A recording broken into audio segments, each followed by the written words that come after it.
berjumpa semua jemaat terkasih dalam Yesus Kristus, jemaat Gereja Generasi Apostolik tentunya, dan juga semua handai talon, para Bapak Ibu sekalian yang juga bergabung dalam acara online service kami dari Gereja Generasi Apostolik.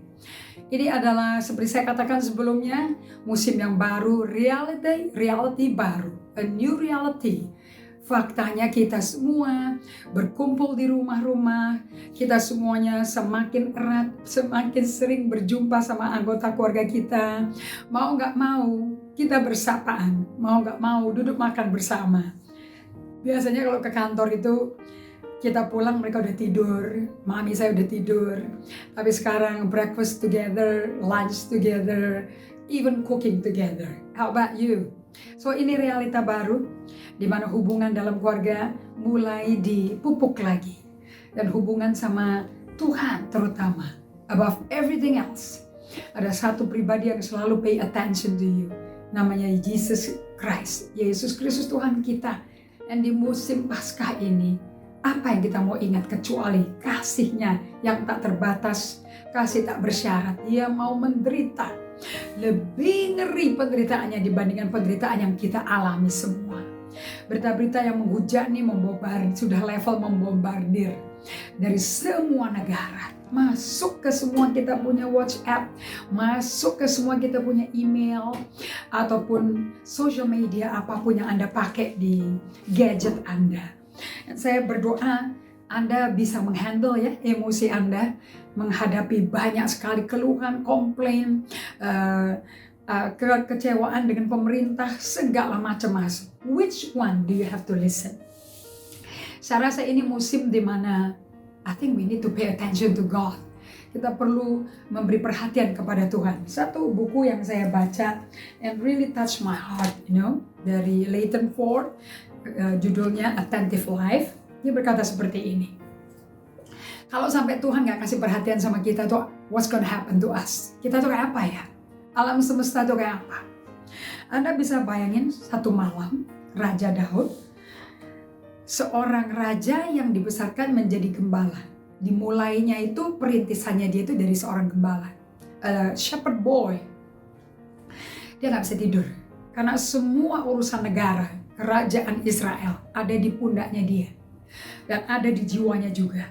Dan dia lagi rebahan menghadap ke langit, ngelihat ke bintang, dan dia memandang semuanya itu di sepanjang malam yang panjang itu, di tengah-tengah padang yang terbuka, yang dia udah biasa tidur-tiduran di situ, duduk-duduk situ sama kecapinya, karena dia besar seperti itu, So, walaupun dia raja, tapi dia nggak pernah lupa menjagai domba-domba bapaknya tuh kayak apa, walaupun cuma 2-3 ekor.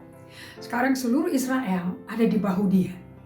Urusan keluarga, urusan kesejahteraan, urusan pangan, kesehatan, keamanan negara, perairan, peternakan, semua ada di bahunya dia dan ada di batin dia. Dan dia sebagai seorang anak gembala atau seorang penggembala kambing domba ayahnya, shepherd boy, Anda kan tahu kan tugasnya yang paling utama itu apa? Memelihara, jagain domba-dombanya supaya nggak dimakan serigala, supaya nggak dicuri sama serigala. So he cannot sleep. Basically, Daud tuh biasa nggak tidur malam. Oke? Nah ini sorry ya, memang kita mesti belajar yang namanya tidur 8 jam ya untuk immunity kita ya. But di kondisi seperti ini Daud nggak tidur, And mungkin pada waktu itu dia nggak tidur. Dia bukannya nguap-nguap ketiduran, enggak. Saya rasa Daud itu menulis sajak, puisi, berdoa kepada Tuhannya. Karena di musim paling susah hidup saya tanpa sadar kok selalu ketarik ke doanya tuh ngambilnya dari kitab Mazmur. Ternyata dari buku Peter Scazzero, Emotionally Healthy Spirituality Iceberg, hidup dengan rohani yang sehat ditandai dengan emosi sehat. Belajar dari mengenal gunung esnya Anda. Nah, dari pelajaran itu saya kok belajar. Ternyata pada waktu kita di tengah-tengah masalah, jarang kita tuh nyari Tuhan. Kita tuh lebih sadar, aware akan problem kita, tekanan batin kita. Sampai kita emosional, marah-marah atau ngomongnya nggak marah-marah tapi nadanya tinggi-tinggi. Jadi orang yang nggak biasa dengar suara tinggi jadi bangkit dari kursinya gitu loh. Dan ketawa dan tegang semuanya, tiba-tiba ada parno gitu, antena pada naik, tuh tiang-tiang Telkomsel tuh pada naik saudara. Mestinya adanya di ladang, kenapa kok ada di orang gitu loh, tapi kalau saya baca Mazmur, Raja Israel ini, si Raja Daud, di tengah kegelapan yang paling gelap, siapa sih yang gak pernah ngalami sadisme daripada kehidupan ini seperti Daud? Masa anak 14 tahun mau diubur mati sama Raja, the boss dari Israel, Saul, mau dibunuh loh. And yet, semua peperangan di Israel, waktu diserang Filistin, Amalek, Moab, Seir, bangsa apapun, di bawah pimpinan Daud sebelum jadi raja, sampai dia nobatkan jadi raja di Hebron, sampai akhirnya di Israel, nggak ada perang yang kalah. Sampai dia pernah ngumpet di perkemahan Filistin, nggak kalah. Hebat nggak tuh? Tapi waktu saya baca Mazmur, saya kok ngeliat anak seorang pria yang lemes, yang kayak nggak berdaya. What is this? I'm learning. Kita melihat berkata, kasihani aku Tuhan, kasihani aku Tuhan. Di Mazmur 44 ayat 23 berkata, bangun dong Tuhan, bangun dari tidurmu. Masa kau tinggal aku tidur sih? Tapi di sisi lain kita juga lihat, penjaga Israel nggak pernah tertidur atau terlelap.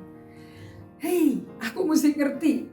Ini orang hubungan sama Tuhannya kok so flot. Kalau bahasa Belandanya ya, free.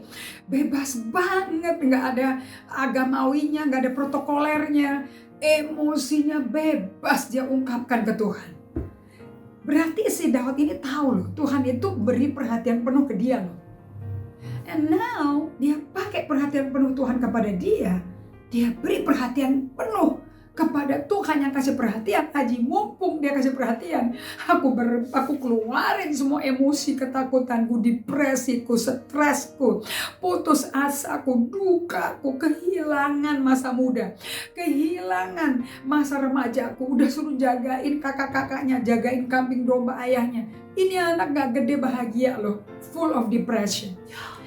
And saya belajar lagi. Di tengah-tengah dia tiduran, melek gitu ya, dia kan tidur tanpa obat tidur loh saudara-saudara. And dia berkata, the one who watches over Israel, the one who neither slumbers nor sleep. Dia tulis di Mazmur, yang jaga Israel nggak tertidur, nggak terlelap.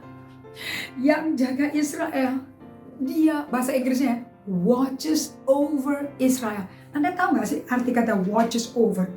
Itu ngeliatin sambil berjaga-jaga. Lain sama pay attention. Fokus dan lihat sekelilingnya. Allah tuh kayak gitu. Daud tuh bisa lihat Tuhan tuh begitu. Di tengah kegelapan ini. Do you feel like Tuhan tinggalin kita? Do you feel like Tuhan kayak biarin Anda dan dia kayak ketiduran? Anda bisa bangunin dia loh. Murid-murid Yesus bangunin Yesus tuh waktu dia ketidur di buritan kapal. Mazmur 44 ayat 23, Tuhan bangun dong, terjaga dari tidurmu, terjagalah. Come on church, bangunin Tuhan. Mungkin ini satu cara yang Tuhan berikan pada Anda supaya Anda beri perhatian kepada Tuhan. This is Passover. Paskah itu bahasa Inggrisnya Passover. Waktu Musa perhatikan Tuhan dengan cermat dan detail. Malaikat maut yang mau membunuh semua berhala anak sulung. Itu lewatin dengan detail, watching every house. Yang ada percikan darah sama yang gak ada percikan darah. Detail loh setan itu. Kita dengar katanya, the devil goes to the detail. Sekarang saya mau kasih tahu pada Anda, God is watching over you, over Israel. Kalau sampai ada berantakan terjadi, because we don't watch over Him. We don't pay attention to Him.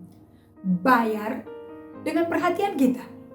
Gak usah fokus-fokus, gak perlu. Bayar perhatian kita. Because we serve a God who pay attention to us. Jadi, saya mau meneruskan juga ya dengan ayat yang saya pakai di episode sebelumnya. 2 Korintus 4 kan, ayat 6. Sebab Allah telah berfirman, dari dalam gelap akan terbit terang. Saya sharing, kita berdua sharing di radio Pelita Kasih bersama Pas Evelyn, dan kita ngomong mengenai lorong berada, dan Corrie ten Boom berkata waktu dia di concentration camp, masuk ke lorong yang gelap. Tapi dia berkata, di lorong yang gelap itu jangan keluar dari kereta apinya. Jangan sobek tiket gerbong kereta api itu. Karena masih di dalam lorong. Lihat, ujung lorong itu ada ujungnya dan sinarnya akan menyinari kita. Waktu sinar cahaya itu kelihatan, kita keluar dari bahaya itu segera. Dan Yesus berkata, dari dalam gelap akan terbit terang. Itu udah jaminan Tuhan. Kita akan lihat terbit terang di dalam kegelapan COVID-19 ini. Ia juga yang membuat terangnya bercahaya di dalam hati kita. Anda yang sedang tergeletak sakit, Anda yang sedang di ICU, Anda yang sedang berjuang, Anda dengar firman ini, somebody kasih ayat ini. Dari dalam gelap di hati nuranimu akan terbit terang. Supaya Anda beroleh terang dari pengetahuan tentang kemuliaan Allah yang nampak pada wajah Kristus. Sehingga Anda seperti Paulus bisa memiliki harta, yaitu kuasa Allah, kekuatan Allah yang melimpah-limpah yang berasal dari Allah, bukan dari manusia, yang ada di dalam bejana tanah liat ini yang lagi sakit karena COVID-19 ini. Walaupun Anda lagi tertindas, gak bisa napas, Anda tapi gak kecepit loh, berseru nama Yesus. Anda yang habis akal, gak tahu mesti ngapain, dokter juga habis akal. Namun Anda jangan putus asa, terang akan terbit di hatimu. Walaupun Anda merasa teraniaya sama COVID ini, Anda ingat Tuhan gak pernah tinggalkan Anda sendiri. Anda rasanya dihempaskan sendirian di kamar ICU. Anda jangan putus asa. Karena Anda sedang membawa kematian Yesus dalam tubuh Anda. Supaya kehidupan Yesus jadi nyata dalam tubuh Anda. Datang ke salibnya, nangis, proses emosimu, jerit kepada Tuhan. Saya turut menangis bersama Anda, saya ikut empati bersama Anda. Hanya karena saya nggak sakit, tidak berarti saya nggak empati. Saya turut menangis, saya berlutut tersungkur di kaki salib Yesus. Dan saya keluarin rasa anguish, sorrow, troubled spirit. Roh saya yang tertekan. Saya ngamuk sama si COVID ini. Saya marah sama si virus idiot ini, Saya benci sekali sama setan yang melakukan semua penyebaran yang tidak manusiawi ini. Tapi saya ingat, Yesus itu lagi kasih perhatian sama kita. Please give your attention now to Him. Dan satu pandangan kepada Tuhan. Anda dengar suaranya Dia. Satu firman dari Dia. Hidupmu akan berubah total. Mujizat masih terjadi. Allah masih bekerja. Kuasa kebangkitannya tersedia bagi Anda. Buka hatimu lebar-lebar. Buka telingamu lebar-lebar untuk mendengar satu suara firman Tuhan. Karena satu firman yang Roh Kudus hembuskan ke hati Anda akan memberi terang kepada Anda. Dan suara sepoi-sepoi bahasa seperti Nabi Elia, dengar suara halus itu, dia tutup di depan pintu gua. Dia lari dari maut Isabel yang mau ngancam nyawanya. Dia dengar suara Tuhan halus sekali. Di ruang ICU pun bisa. Di kamar perawatan self quarantine isolation juga bisa kok. Halus sekali. Dia berkata, trust me, percaya pada aku. Aku Allah yang hidup. Akulah kehidupan dan kebangkitan. Seperti Lazarus bangkit, Anda pun akan bangkit. Iman semua Anda pasti bangkit. Di tengah-tengah kegelapan ini, terang Allah pasti timbul. Saya belajar, terang itu timbul waktu saya proses emosi saya. Dan buku yang saya pakai, Anda lihat kiri kanan saya penuh buku. Nggak ada waktu lebih tepat seperti saat ini untuk belajar buku. Ini pegangan saya. Saya mengenal gunung es saya. Miliki buku ini. Kontak di toko buku pelayanan kami, Live Bookstore, yang ada nomor WhatsApp-nya. Cukup kontak WhatsApp, ada 2 nomor WhatsApp di layar Anda. Kontak segera. Ini buku tersedia dan segera bisa dikirim ke rumah Anda. Belajar processing your emotion supaya tidak menjadi orang percaya yang bocor. Kalau Anda sampai bocor kasih karunia Allahnya, Anda jadi pasif agresif, marah terpendam, Anda jadi pendiam, bahkan gak bisa ngomong saking menderitanya. No, keluarkan semua itu. Tuhan mau emosimu diproses. Yesus pun proses emosinya. Dia nangis waktu Yerusalem menolak dia. Dan dia berkata, kamu seperti anak ayam tercerai-berai dari induk ayamnya. Jangan cerai-berai dari Tuhan. Dia sedang memperhatikan Anda. Berilah perhatianmu saat ini kepada dia. Dari Pastor Indri, saya ucapkan Tuhan berkati.